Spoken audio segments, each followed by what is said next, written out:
بسم اللہ الرحمن الرحیم۔ آج ہمارے پاس جو کتاب ہے وہ کتاب مشہور شیعہ کتاب ہے نہج البلاغہ، اور نہج البلاغہ سے متعلق ہم نے اپنی سابقہ ویڈیو میں خطبہ شکشکیہ یعنی کہ خطبہ نمبر 3 سے متعلق آپ کو بتایا تھا۔ حضرت علی نے اس خطبے میں ابو بکر کی کیا مذمت کی اور اس کا خلافت پر جو قبضہ کرنا تھا تو اس کے متعلق حضرت علی نے اس کے اندر کیا الفاظ بیان کیے، یہ خطبہ صحیح سند کے ساتھ شیعہ مصادر کتب میں بھی ملتا ہے۔ بعض لوگ یہ کہتے ہیں کہ جی نہج البلاغہ میں تو ابو بکر عمر عثمان کی شان ہے، تو ان لوگوں سے گزارش ہے کہ جہاں پر وہ حضرت ابو بکر عمر کی شان لکھی ہے نا انہوں نے، وہ ابن ابی الحدید معتزلہ فرقہ مطلب کہ اہل سنت کی ایک برانچ ہے جو آج کل تو مشہور نہیں ہے، مگر کہ یعنی کہ آج کل یہاں پر تو نہیں ہوتے معتزلہ،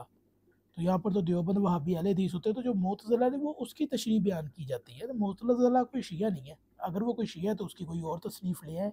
جسے شیعہ کتب میں پڑھا جاتا ہے، یا کوئی اصول کافی میں یا ان سے کوئی روایتیں لی گئی ہوں وغیرہ وغیرہ وغیرہ، اتنا تو سب کو پتہ ہونا چاہیے۔ تو وہ لوگوں کو گمراہ بنانے کے لیے، بیوقوف بنانے کے لیے یہ سب چال چلی جاتی ہے۔ سابقہ ویڈیو میں حضرت علی نے فرزند ابو قحافہ کی خلافت سے متعلق بیان کیا اور اینڈ پر فرمایا کہ یہاں تک کہ وہ خلافت ابن خطاب کو دے گیا۔ اب حضرت علی اس خطبے کا تھوڑا سا آگے سے پڑھتے ہیں، جس کے اندر عمر بن خطاب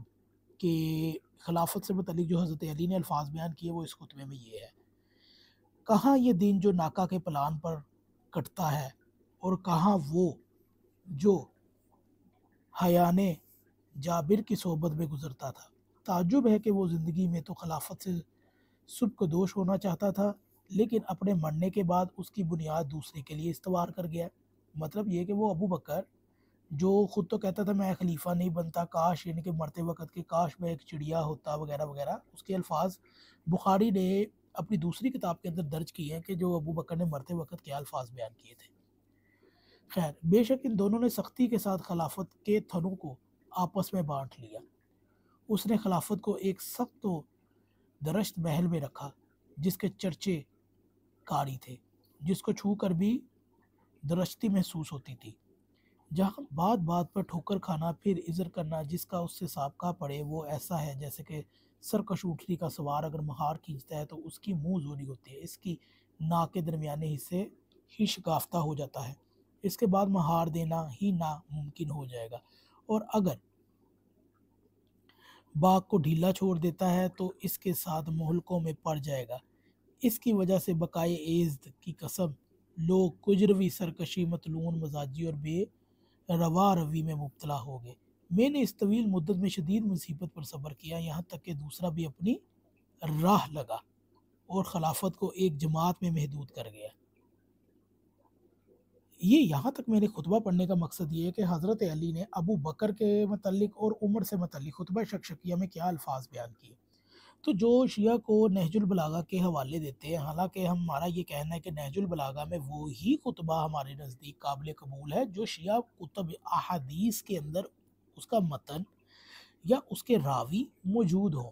تب وہ خطبہ قابل قبول ہوتا ہے۔ شیعہ نے کبھی بھی نہج البلاغہ کے باہر یہاں پر یہ نہیں لکھا صحیح نہج البلاغہ، یہاں پر کسی کتاب کے باہر یہ نہیں لکھا ہوا صحیح نہج البلاغہ۔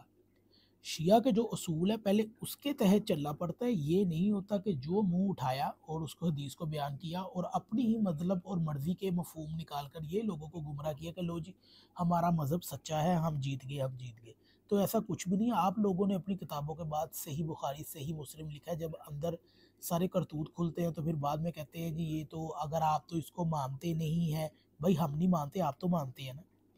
اور یہ جو لوگ منٹ منٹ بعد شیعہ نہج البلاغہ شیعہ نہج البلاغہ، بھائی اصول کافی ہے، معتبر اصول کافی سے لے کے آنی ہیں چیزیں، پتہ ہے نا اصول کافی میں ملا یزل فقی میں محاسن میں ایسی کوئی چیز نہیں ہے، اسی لیے پھر وہ اس کتاب کو لے کے آتے ہیں نہج البلاغہ میں، کیونکہ یہاں پہ شیعہ سنی دونوں حدیثیں مکس ہوئی ہوئی ہیں۔ تو یہ ان کا طریقہ کار ہے لوگوں کو گمراہ کرنے کا۔ تو حضرت علی نے عمر سے متعلق کیا فرمایا، ابو بکر سے متعلق کیا فرمایا، وہ اس ویڈیو میں آپ نے دیکھا۔ اب ہم آگے کیا بیان کریں گے وہ عثمان کی خلافت سے متعلق ہوگا۔ تو اگر آپ نے ابو بکر کی خلافت سے متعلق خطبہ شکشکیہ نمبر 3 میں کیا فرمایا تھا، تو اس کے لیے اس سے پیچھے والی ویڈیو آپ ویڈیو کے اینڈ پر دیکھ سکتے ہیں۔ اگر آپ کو یہ ویڈیو اچھی لگے تو اسے ضرور شیئر کیجیے گا۔